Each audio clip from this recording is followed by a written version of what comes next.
I wanted to ask you just a crazy question. Has your sex life changed? Yeah, it's increased significantly. But we went through an IVF process. We just wrapped that up. I mean, did your feelings just because it seems like... Right. I know what you mean. I cared. This mattered. Are we going to be able to have a baby? Like all this was going through our heads and take the baby out of the picture. Are you more active? Yeah. Even with that, would you be, you think? So for the past 2 months, I hadn't been able to do that because she had to take shots and go through all these doctor appointments, including myself. We're waiting for the doctor to say, hey, go ahead. I just mean since you're off that medicine. Yes, my sensitivity is increased. The slightest touch here and there can cause something to happen. You know what I mean? The drive is back. It's good to know. Unfortunately, I can't do it right now, but as soon as I can, goodness, I am. And I'm going to enjoy it as much as I can. Yeah. Welcome back to Recovery for Life. I'm Chris Howard, peer counselor at Indigo Recovery, New York City, and host of this weekly podcast where we come together to talk about addiction and recovery, personal growth, and connection. Before we dive into today's topic, I'm going to virtually pass the mic and give everyone a few minutes to say hello and fill us in on their last couple of weeks. Stephen, how about you? Sure. Hey, everyone. Hope everyone had a happy Thanksgiving. Mine personally was really good. Got to spend lots of time with family, saw some friends, announced to the world that I got engaged. So a lot of good things happening in my life. Work is good, stressful, but that's my job. And I'm just happy to be here. Thanks. How about Amy? Hey, everybody. I'm good. I'm happy Thanksgiving to everybody. Late Thanksgiving. I had Thanksgiving with my husband's family. It was a little hectic, but that's how it always is. Let's see. I got my tree I've been wanting for years in the mail. So I'm so excited, like a little kid, because it's flocked. It's snow. It's real pretty. I mean, I don't even want to decorate it. It's that pretty. But anyway, so that's what I'm doing. What about you, John? I'm John. Been with Midtown Health and Wellness for almost 4 years now. And I've been doing pretty well.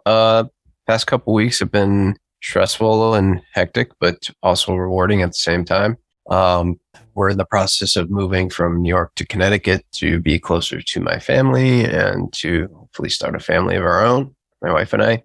And I did have a good Thanksgiving, although it was sad not to see one of my older sisters there.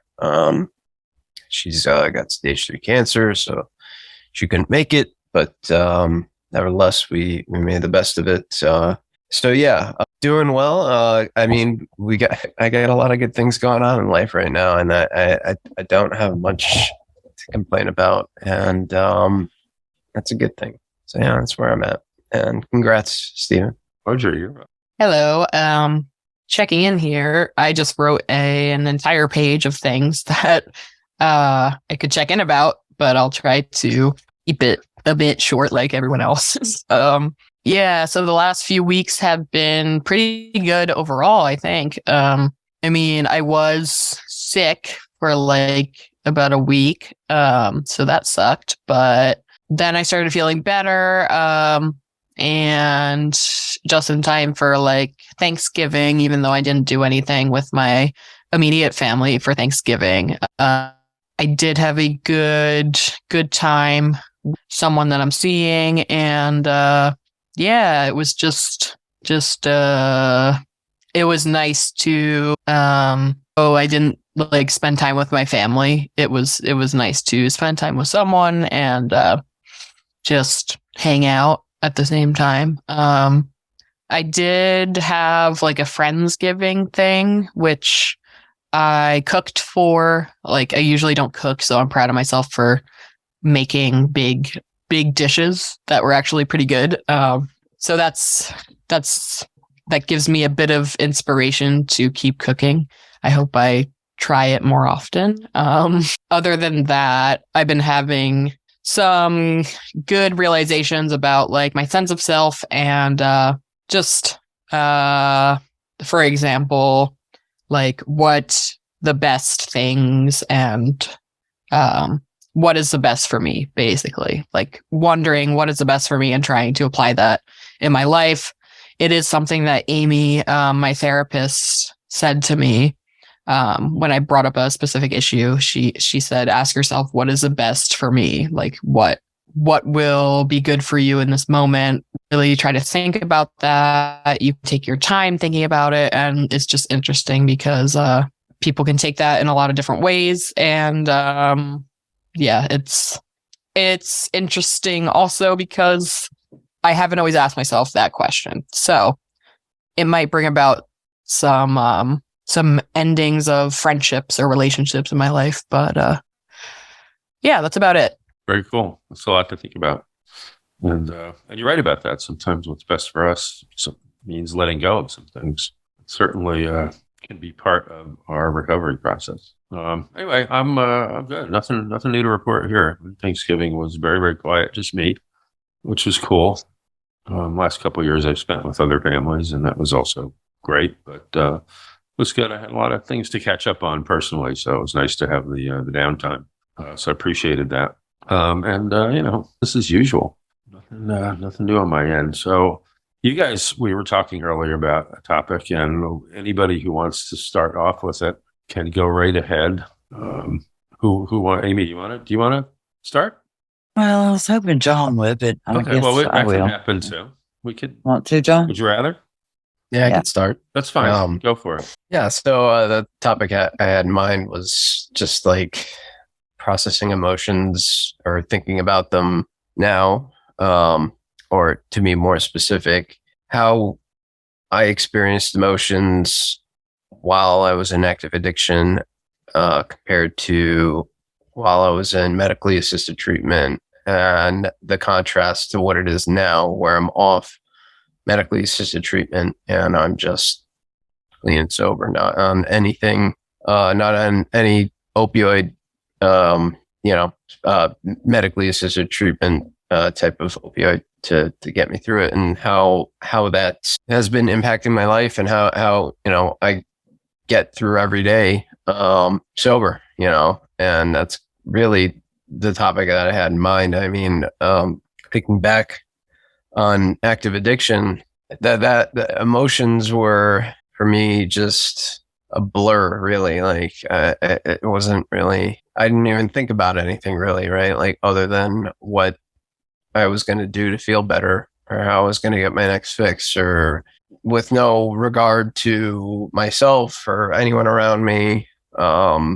How can I maintain just the state I was in, right? That was pretty much it. And, and that led me to a very, very dark, bad place. And fortunately, I got the help I needed through Midtown Health and Wellness. I got on the Suboxone shot, and I did that for 2 years. And now I'm over 4 months off of the shot now. And, I had my wedding when I was on Suboxone, and it was one of the happiest days of my life. But I also had a very happy moment, actually on Thanksgiving, where Thanksgiving and one other occasion, more specifically. So we got a new home in Connecticut, and I had to buy a car. So I bought a new car. I had to do that, and I was driving out of the lot. And before I pulled out, I felt this emotion. Like I didn't know what it was. I stopped the car before I left. I was like, what is going on? I hadn't felt something this deep, and I don't know, ages. So I probably had forgotten what it was. And what it was happiness, joy. It was like a blissful feeling of just, I don't know, like freedom, liberation, like just having a sense of presence and being able to process what that was. Like I had to think about it, understand it. Why am I happy? Like ask all these questions in my head to get to the answer. And I don't know, it just brought a huge smile to my face, but it totally different. And, I can't go back in time and get married again and have that, but it's still right. Like I am grateful that I got married, and I'm very happy that I did, but I wonder, what it would have been like for me if I wasn't on Suboxone, and got married, right? But the good part is that it had helped, it was life-saving medication for me. It helped me get through a very particularly tough time in my life. And here I am now where I can make these new memories and enjoy them and actually experience the deep emotional part of it, right? I think that as time goes on, I'm learning more about myself and my emotions and how they're connected and just that what's really important to me, honestly, like where I find happiness is not just through materialistic things, right? Like, I mean, it's greater than that. It's I've been recently involving my family in my move. I mean, I don't have to, but I took my dad with me to go buy the new car. I took my mother and father with my wife to go get furniture for the new home. I want them to be there with me. I want to create as many happy memories as I can with my family going forward.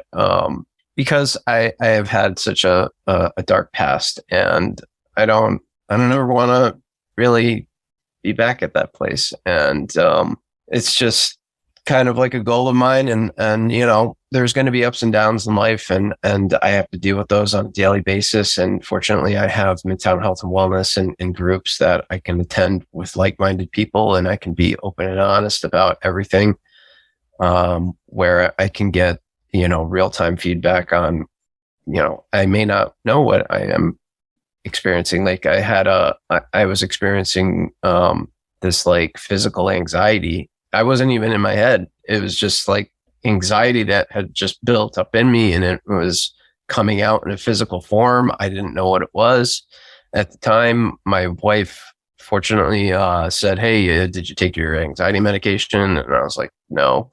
So she got it for me, and I took it, and I felt better afterwards. And I discussed that with the good people at Midtown Health and Wellness, and they said, "Yeah, that's anxiety." And at first, I thought it was withdrawals because I'm still coming off of, or I'm still transitioning from Suboxone to complete abstinence, right? Of opiates, off opiates. So I'm trying to understand what I'm really experiencing. It's eye opening, and there's that human level. I don't know. It's really, there's certain things in life that I'm finding that are just really special, and family's one of them for me. And another one is just taking care of myself so I can be there for my family, right? Like for instance, like I'm now getting perspectives that I hadn't had, obviously, like where I had put my family through it, where my sister's got stage 3 cancer. I want to help her in any way I can, but there's this helplessness feeling that I just, it's hard to overcome. Like I can't do anything about it, but it's there. So it's really eye opening, and it really is grounding. And so yeah, I mean that's kind of how I wanted to start it off. I know I kind of went on a little bit there, but hopefully it's a good enough start for other people to chime in. That was great. But what I'm thinking you're feeling is when, we're in active addiction, we can't just go out and buy a car or get a house. We're not thinking about those kind of things. And we're just trying to score, and that made us happy, we thought. But now you're living life, you're getting a house, car, you got married. I mean, all these great things. So you're bound to experience, especially without any, medicated assistance. So you're bound to be having all these feelings. And I'd say it's eye opening, but I'd say it could be kindly overwhelming sometimes, And then that causes anxiety. Sometimes I'll get anxious because I'm excited about stuff. I'll just get for that reason. I'm just full of anxiety. But anyway, I think that a lot of that is, coming off the meds, And because before we just didn't, we go get a car. We got a car on the medicine. Oh, we're happy. But it kind of numb. It's just kind of like, okay, we got a car. Okay. Just different.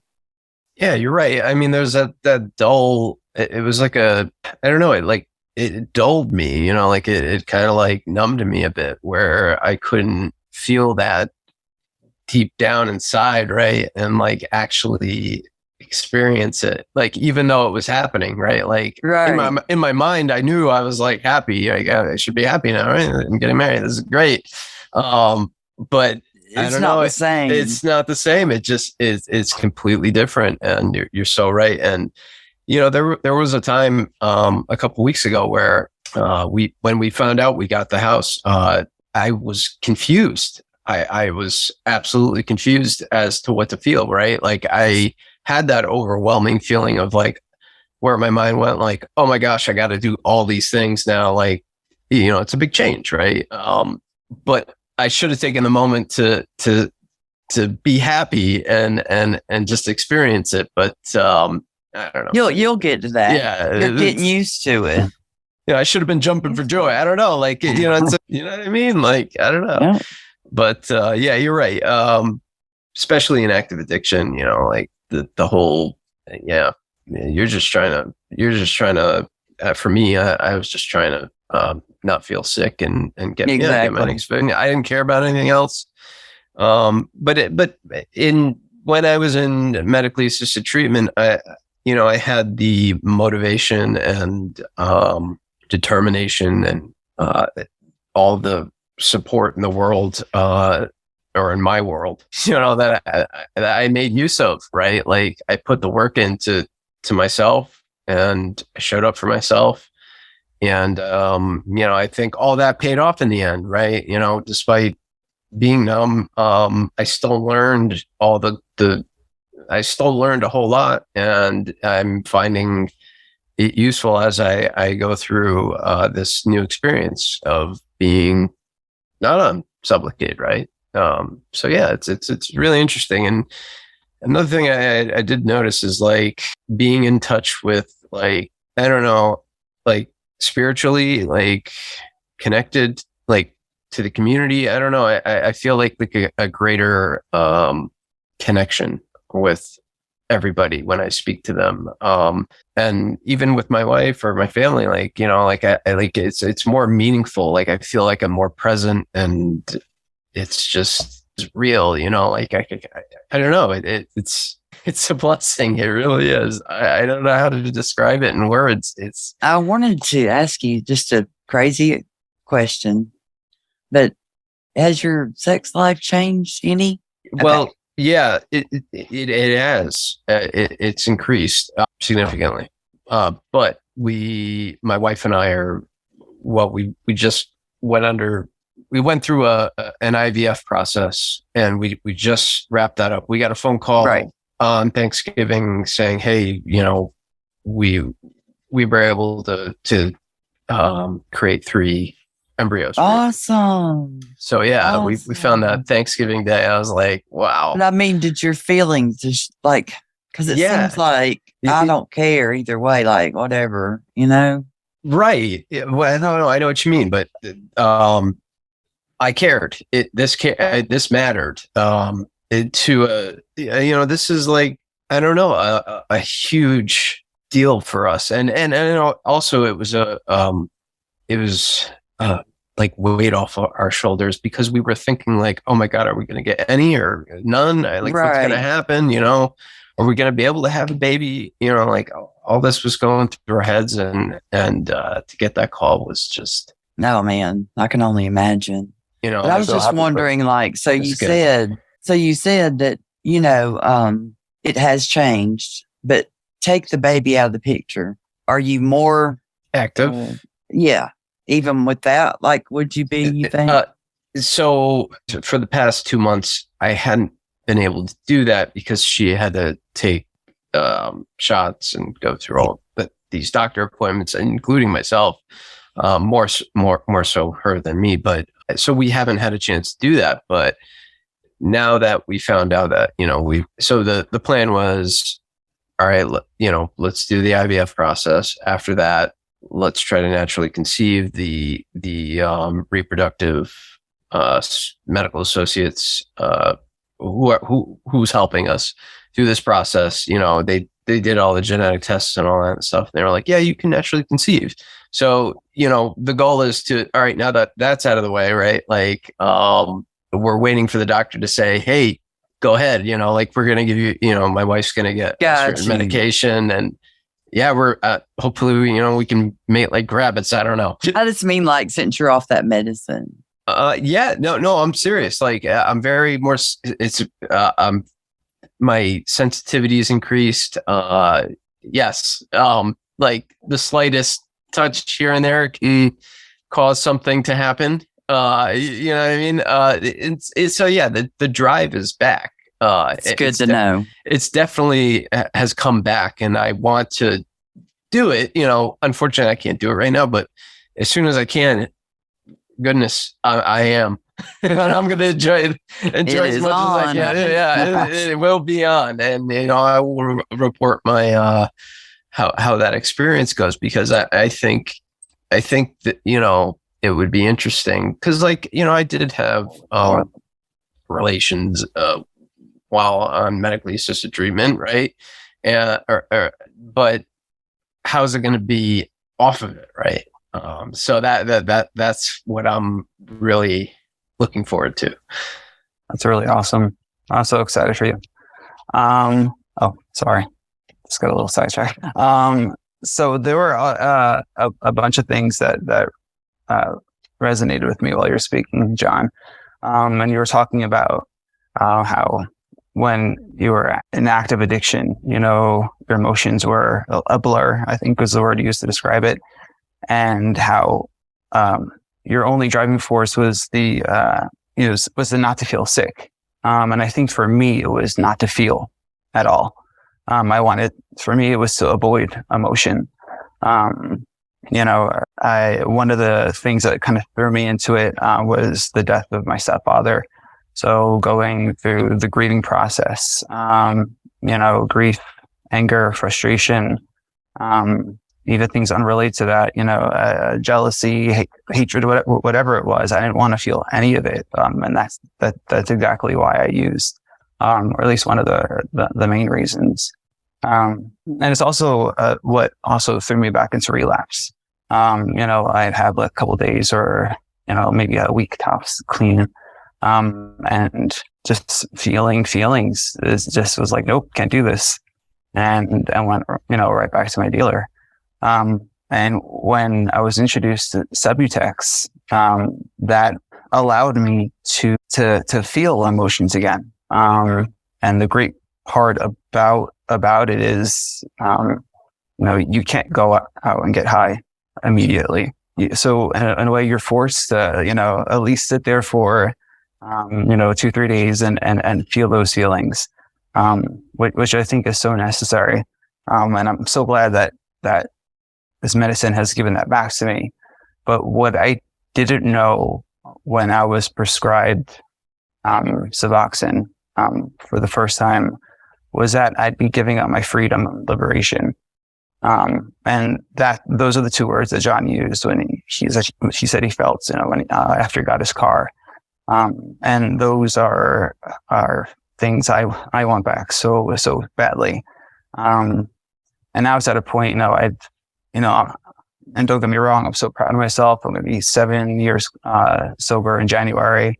But I want to get off this medicine. And I don't think I mentioned it on the podcast, but I was approved for the Suboxone shot. I got it delivered to the doctor's office. And when I went to go get it administered, they were comfortable doing it because they couldn't find enough body fat to inject it. So, I mean, that was really rough. I feel like that sent me into a depression, but, I'm trying to be hopeful and optimistic and, hopefully, find a way to beat my super metabolism and gain a couple pounds or, it's going to take some time and patience. Yeah, or find someone who's able to do it. Yeah. Yeah. I mean, I didn't have an eating disorder. I just was malnutrition, because I was just so sick I couldn't eat, right? And I would like to clarify, Stephen, I also did that. I used to escape feeling anything, but the dry, I mean, once you're in active addiction, right? Like, I mean, sure, yeah, I'm escaping all the feelings, so I don't have to feel them, but there always was that one feeling of like that fear of getting sick. So that was the that consistent feeling that I always had, and using was the only thing to alleviate it, and for me to escape from all the other problems of my life. And it's not a good place to be. And like you said, yeah, it is hard to get off the medication. And I was particularly scared getting off of Suboxone because I didn't know anybody who had done it, or I didn't really have much information about it. Like, so I was scared of like, am I going to get like withdrawals? When are they going to come? All these thoughts in my head. And, I'm 4.5 months in and I still haven't had any withdrawals, knock on wood. But what has come back is like I had said, like, the deeper emotions and that freedom liberating feeling I had, and my libido, my appetite. I got goosebumps from hearing a song for the first time. Like, all these things that I never even thought about. Like, and sneezing, I sneezed. I was like, what? I sneezed. Where was that? Like, I like these like small things that I never even considered or thought about started happening to me again. And what also came out were some underlying conditions that I was masking with the opiates, right? Like when I was using, right?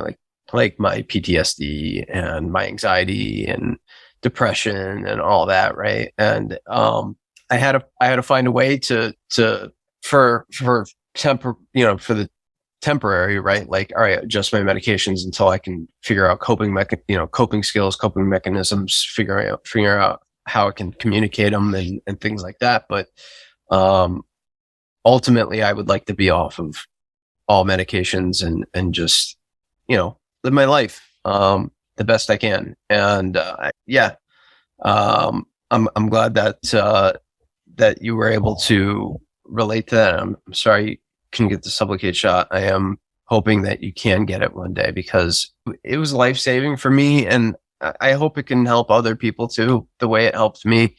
If you can do it, it's worth a try. And if not, if you don't like it, I mean, there's other options out there, but for me, that's what worked. That's how I'm here now, alive and sober, right? So, and all the work I put in, and with everybody's help, everybody who is here on this podcast has helped me through this process in one way or another. And that's what I meant by like the connection to community, like in a spiritual sense. It's greater than myself. It's beyond me, I put whatever I feel out there, and then, that affects somebody somehow, some way, and it comes back, and I feel this, it makes me happy that, I inspired somebody, but then I also feel this accountability, right? Like, and I'm like, oh boy, I need to, I need to make sure that I'm on my game, and staying sober. And one way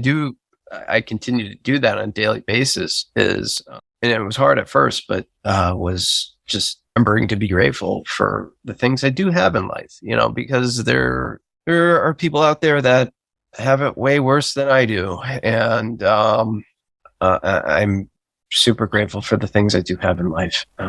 So anyway. Yeah, John, I am happy that you are happy to have us, basically.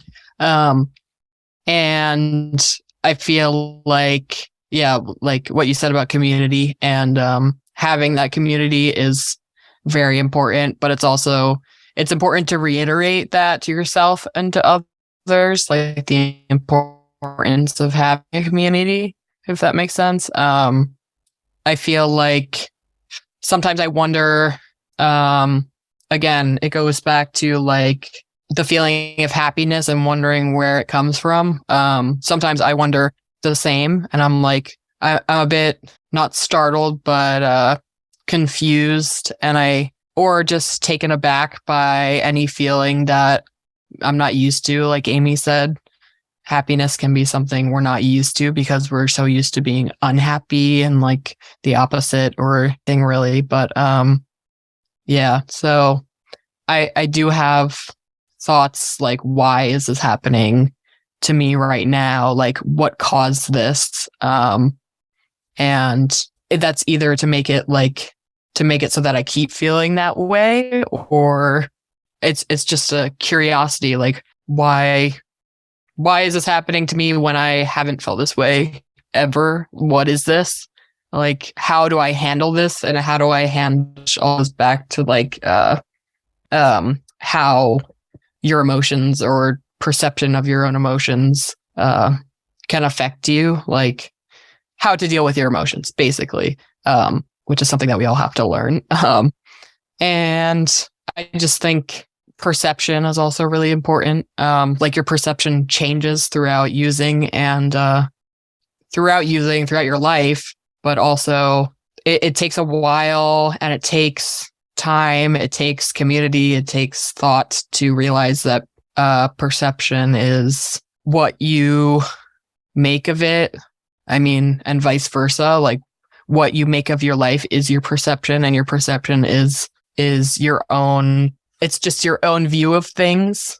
And I feel like that thought can help me through a lot of things. Like, okay, if I am, for example, feeling really anxious, then I will try to like shuffle through a bunch of things in my head, which will help me. And sometimes that's a bit dangerous. Sometimes it can turn into a vicious cycle and spiral hamster wheel kind of thing. But if you're looking for a coping mechanism and like really need to help yourself, then I think just realizing that, or attempting to realize that, did I just freeze? Everyone's frozen. Sorry. Yeah, we lost it for a second. Okay, should I repeat anything? Should I keep going? What should I do? Keep going. Okay, sounds good. Thank you. Yeah, if your perception is what you make it, then like you have to make it good, basically.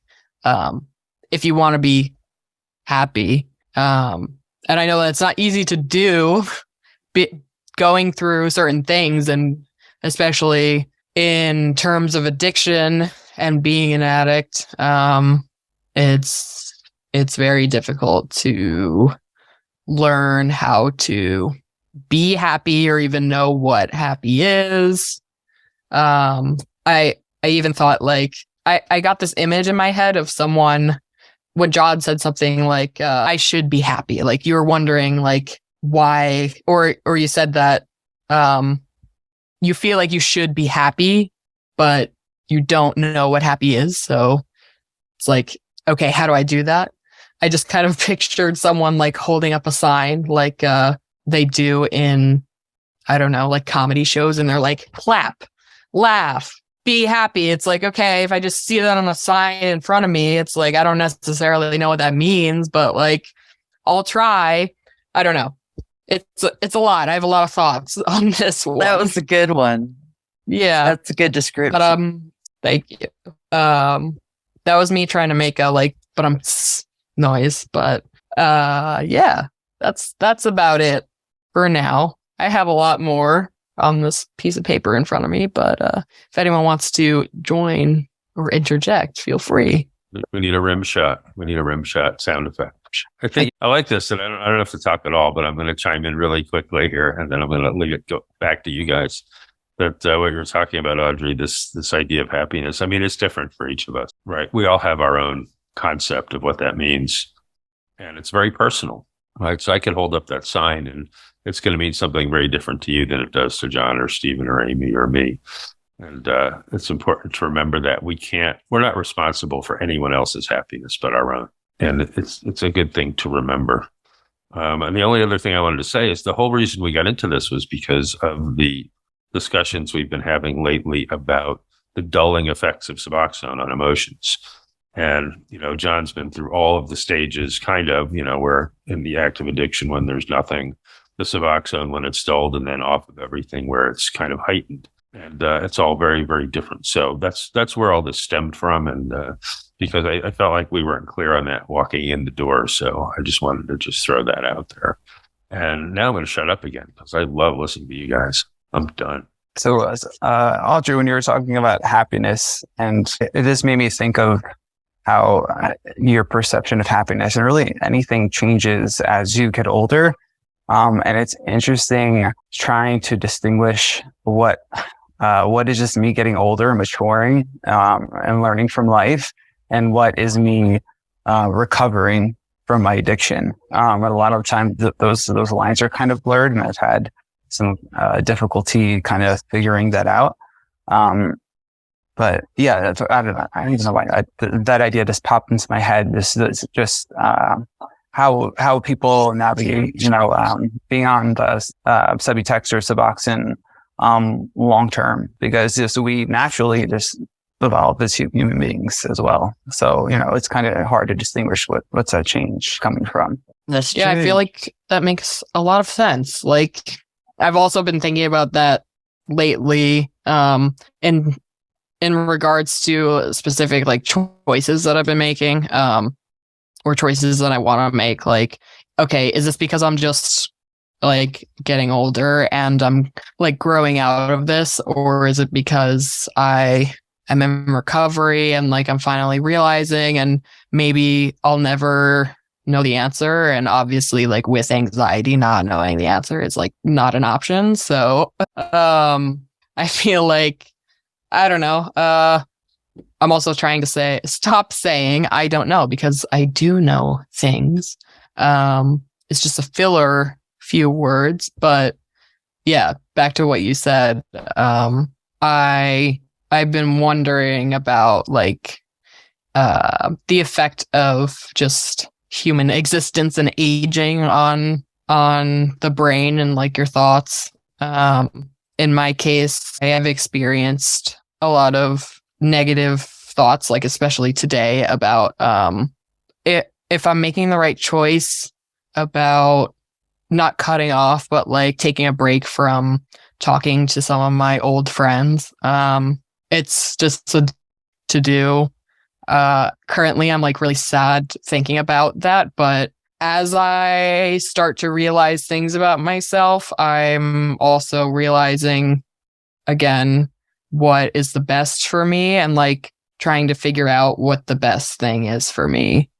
And as of now, I'm not so sure that certain friends or people in my life are like good for me. So it's depressing, but it's also like, again, a life change that comes with age and reflection. Right now, I think it would be good for me. So I'm going to try and see if it is, like, not necessarily cutting people out of my life, but like taking a break, or even like letting them know what's happening. Like that question keeps coming up in my head, which is why today was like especially hard, because it just, I mean, I experienced a lot of discomfort with certain people. I'm Losing you, Audrey. Am I frozen? You're cutting in and out. You're going.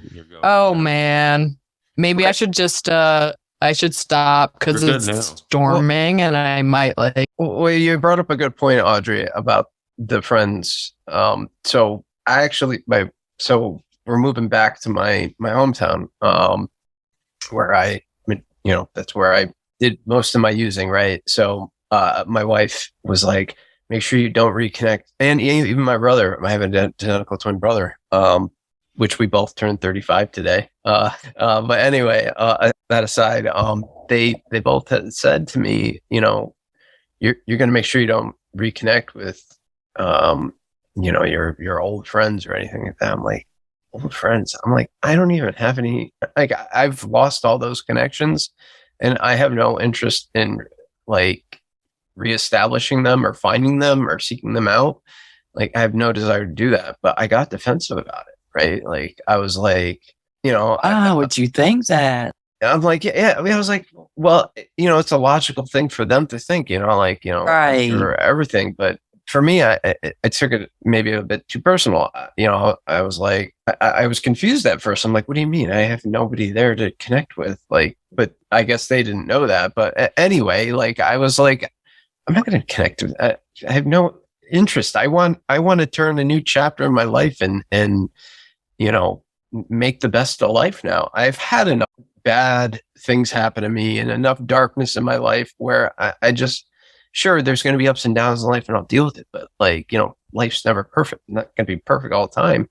But, I want to be the best version of me every day and just try to be happy, not try, but like, back to what you were saying, Audrey, like, should I be happy? Like, it's still, I'm still finding myself and what happiness means to me. And it's a journey, life is an experience. And I think the more, the longer I stay sober, the more I'll experience and more life experience I get, the better. And I'll figure things out as they come up. Daily or whatever it is. I've got a comment and a question for you, John. God, I should have written down. I've been having a lot of brain farts lately. Excuse me. I guess I'll go to my question. Hopefully the comment will come up. You mentioned that you're moving back to your hometown. It's where you did a lot of your using. I know for me, and I think we talked about it on the podcast, or I might have been one of the groups, I'm not too sure. And the impact of the environment, and the impact it has on your addiction. I was just wondering, have you been back to this place other than just, checking out the house or whatever? And do you trust yourself 100%? Yeah. Like how can you go into this so confidently? Because I don't feel like I would be able to. It's a great question. It's a great question, Stephen. So yeah, I have been back. I've been going back every weekend and,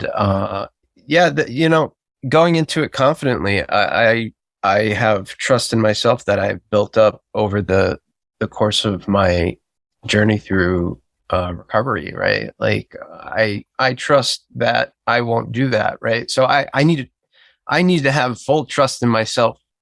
Like before I even decided to move out there, I mean, like, a lot of good things happened to me when I moved out to New York City, right? I got sober, I got married and, all these good things, right? But I got to remember that, life goes on and I need to strength for me comes within. And if I don't work on that inner strength and lean on it and trust myself and use my support system, which is an integral part of my sobriety. And if I didn't have it, I know I wouldn't be in the place I am today. So like being able to openly communicate, like if for instance, like if I have a thought or feeling or urge, which I haven't really, I did have a thought when I was driving, back from the mall the other day, which was a typical route of mine after copping or whatever, right? Like I was like, just something that had popped in my head, but like I was able to rebound it with like, I'm heading home in my new car. I'm going to see my wife, my family. Like I've got so much to live for now, right? Like whereas before I was just in such a dark, dismal place where I didn't care if I lived or died. And I think the life I have built over the past few years has helped build my confidence and trust. And if, something does come up, like a thought like that, I'm fortunate enough to have a wife that understands and I can talk to, and I have Chris, I have you guys, I can pick up the phone. I do that. Like if I'm feeling like, like something's off, right? Like, because there's things that lead, there's early warning signs that lead to a relapse, and, knowing myself and what those are and those indicators, like I can communicate them. So like everybody knows before I do it, like, and now I'm accountable for it, right? Like I'm being 100% honest with everybody. All right, this is how I'm feeling. This is what's going on. This is the thought I just had, right? Like, and just communicating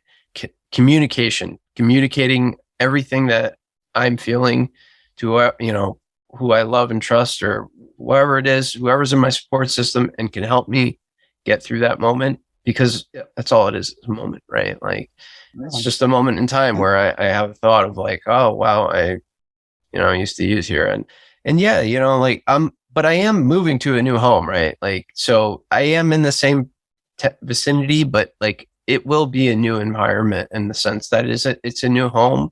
And I think of it as a new chapter in life. And the relationships that I've built in my sober life now with my family are getting stronger and stronger, and that helps build my confidence and trust. And I feel really good about it. And I have to feel good about it inside before I can do any type of big decision like that. Because you're right, going back to an environment where you used to use can certainly be triggering. I mean, most certainly. And I had that happen to me back in 2018. I got sober, and then I ended up ODing twice, and fortunately I'm here. But anyway, that's how I do it. I rely on being open and honest and communicating everything that I'm feeling, and just all the strength and work I put in over these past 3 years, have got me to this place where I am now, where I have that trust in myself, and I feel confident in doing it. And I know that I think that, I don't know if this comes from AA or what, but it's time takes time, right? Like, so over the course of these past 3 years, I was able to accomplish a lot, and I have a lot more work to do, but I feel good about what I'm about to do, and I don't have any hesitations about it. I'm looking forward to it, because what I'm envisioning, Stephen, when I see myself moving back there, is starting a family and being closer to my family, creating happy memories. I don't want any of the bad stuff anymore. Listen, I was pretty much pronounced dead on my second OD. So like that to me, I have a purpose that has not been fulfilled on this earth, and I'm not going to let those past actions and whatever I did in the past bad memories affect how I move forward in the future. I can learn from them, certainly, but I'm definitely going to utilize every tool that I have got in my tool belt, my sobriety tool belt, to help me get through whatever it is. Like, let's say I do move and I do have those thoughts. Like, I'm going to reach out. I'm going to, because I do show up for myself. I show up for every meeting. I show up for every podcast. I do it for me, right? Like, I do it for me, because if I don't do it for me, how am I going to be able to do it for others? And that's how I think about it, really. I mean, I know it was a long answer, but no, it's great. No, I mean, obviously you sound prepared, and I hope everything you envision in your head, comes true. And I do remember that comment when you mentioned your wife. I think mentioning or asking you not to meet up with friends, and you kind of were defensive. And I remember feeling the same way when I became sober at first. And you just have to remember, those people, you didn't bring them along with you on your addiction. They didn't understand where you were, how you thought. So everything that, any loved one has to say, as defensive as you might get, just remember, it comes from a good place. But yeah.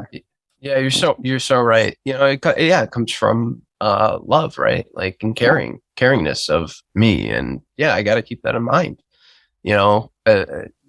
in the moment, yeah, I did get defensive, but I do need to work on that, right? Like, because that's something that I need to accept, right? Like, I'm gonna get those comments, right? So you bring up a good point, Stephen. Thank you. Who else says? We're getting close to the end here, which is kind of amazing. Go ahead, Audrey. I was hoping you had a little more to add. Yeah, hopefully I don't get all glitchy this time. But John, like actually what like everyone has been saying is helping me simultaneously, like creating a lot of thoughts in my brain. But I have like 6 sheets of paper here. But yeah, I think John brought up an important point that that when you go back to like a place, say that you were using, you're gonna have a lot of triggers like come up. It's obvious that that is gonna happen. Am I frozen again? All right. You're good. You're good. You're good. obvious that you're gonna have a lot of triggers come up. Okay, thank you. But I just kind of realized my triggers are also these friends that I was hanging out with. So that I think is a big issue to tackle, and I like haven't really thought of it that much before. I don't know. I just feel like it's difficult for me, and I guess a lot of people, because I used to use with these people and I have kept them in my life. I've never cut them out of my life up until now throughout using, at first with some of them, and like now with none of them, but we still, I don't know, it's a lot, but basically what I'm trying to say is that triggers can come from a lot of places, and I don't know, it's difficult to figure that out, but also like try and get rid of the triggers and get used to them. Yeah, totally. Can I just add one thing? Definitely surrounding yourself with positive people, people that will lift you up, right? Is super important, right? That's why I love these meetings, where I can just openly, honestly, and speak, and know that you guys understand and empathize. But yeah, I mean, I was told that you shouldn't have a relationship with somebody who is also an addict, right?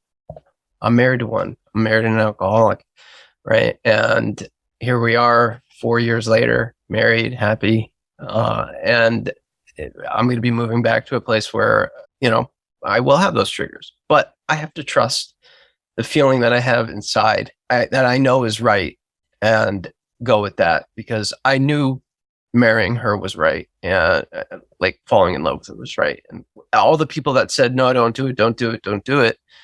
I went with whatever I had, that initial feeling that I felt inside. I went with it, and I made the best of it. And, it worked out. Right. So like, I think that, while it's good to take advice from others and things like that, but yeah, on the other hand, you got to do what's best for you.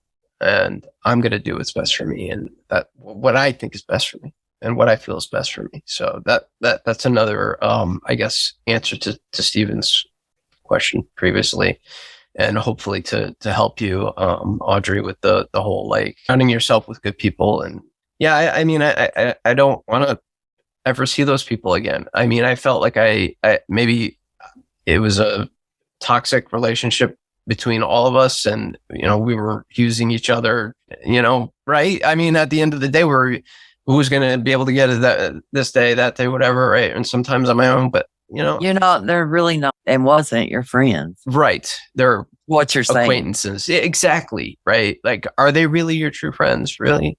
Like, are they gonna like be there for you, like when something in your life, like where you really need somebody to be there for you?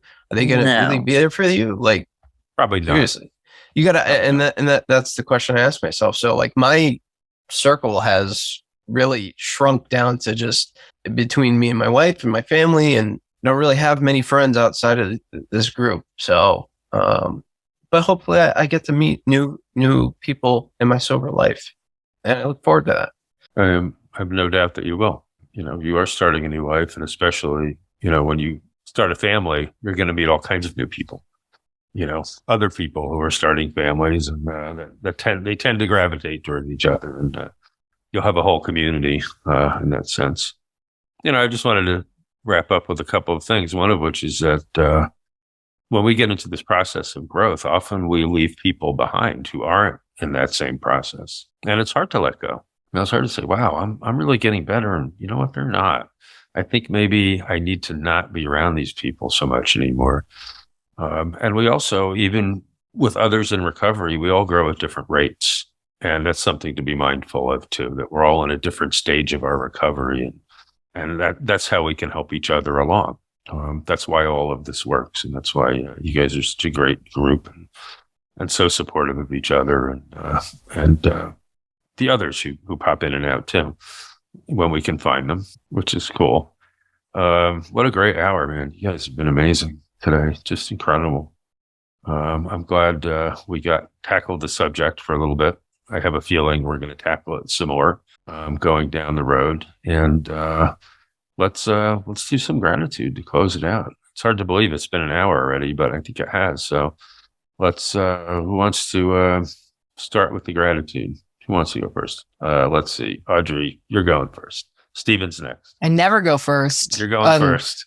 Wow. I decided I would do it just like in elementary school when I would go first to just get it over with, but this is different. Anyway, I am so grateful for everyone's input. Like honestly, I felt so exhausted today. I haven't been sleeping well. Another story. Anyway, I'm really thankful and grateful for everyone's input because I just feel a lot better after hearing it. And I really appreciate everyone here. I was crying in the car earlier and now I'm like, all right, I'm good. So thank you guys. And thanks to Chris for making it happen. Steven, you are up. Thankful for everyone here, our meetings, this podcast, this group, similar to Audrey. Wasn't feeling it's kind of bummed out before. And I can always count on you guys to cheer me up. Just seeing you guys, this fills my heart. It really does. I'm not saying that to be cheesy, even though it sounds super cheesy. Also grateful for, my fiance and the Harlem Pug. And, those are the top of my gratitude list right there. Harlem Pug, right? Gotta love the Harlem Pug. No, really, congratulations, Stephen. You deserve all the happiness in the world. And I'm just really proud of all of us. We've come such a long way. And I know what you mean by that cheesy feeling. It's like seeing family you hadn't seen into it, or something. When I come to and it's just such a great feeling to have community, and I thank Chris for that because he had to kick me in the tail a few times to even come to this or meetings.